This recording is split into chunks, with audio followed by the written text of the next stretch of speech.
Over the years, we have seen God change lives. It would be almost impossible to believe how that they could come from such an environment of crime and prostitution and drugs and abuse.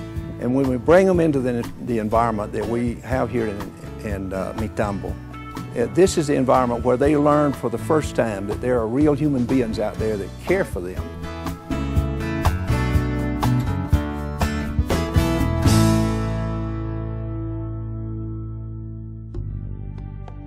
This is Sister Maricela, the director of the orphanage Mitambo. And Mitambo means my shelter, which actually is a marvelous name for our orphanage because these children are taken off the street.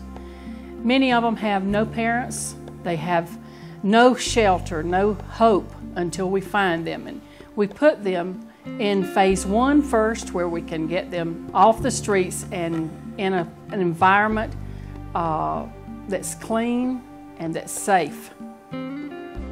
This is phase 1 of our ministry, and these are the children that you see where we collect them right off the street, and we begin the process of helping these children to become self-supporting, and this is where the hardest part of the ministry is carried out.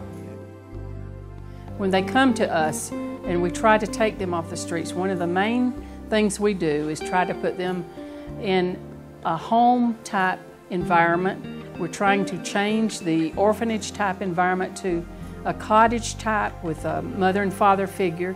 And we're trying to start them with an education. This costs money. This is a very costly thing, private schools in a foreign country. We really need people to stand with us because these young people and children, their only hope for changing their life is to have an education. Education is a big issue at Mitambo. Every year we need to provide uniforms, we need to provide tuitions, school supplies, and some other things for each one of our children. And that's so important because that's the only way that they will have a better future. We have Patricio. Patricio came when he was a little kid over here. He was around 8 years old. He was living at the street, a very violent life. But now he's studying to be a minister. And now he's hoping that he will finish his seminary to serve the Lord, and probably he will come back to this orphanage to be the pastor of the orphanage. Not only are we providing a safe environment and hot meals and clothing and education for these children, but now we have found favor with some of the industries here in Ecuador, and they are helping our kids find jobs. Some of the 16, 17, 18-year-olds are working 8 and 10 hours a day and then studying 4 hours at night. They are doing a wonderful job, working as hard as they possibly can to change their lives.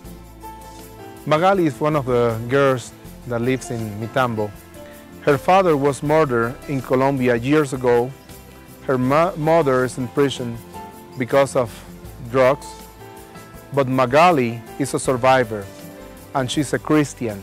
So she's having the hope of Jesus Christ in her heart. We believe that God has a beautiful purpose for each one of these children, that He has a plan, just like He has for each one of your children in the United States.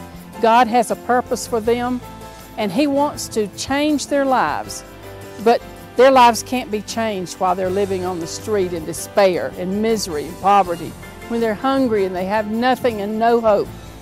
And this hope comes through people just like yourself that are viewing us today, and we need your help to continue this ministry, because without it, these children would have no one who cares in the world, whether they live or die.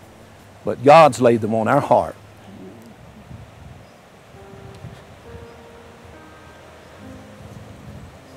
And until God takes this burden away from us, we must be at our post, and we have to continue this work. God may not be calling you to quit your job and move to Ecuador and work here among the children and in Mitambo Orphanage. But we believe that God is calling you to do something just as important. Without you, we cannot do this work. You can be an integral part, and you can be a part of it either by coming here to Ecuador and visiting this work, or providing the finances for others to come, so that we could create it here and maintain these children in an environment where they grow both physically and spiritually as well.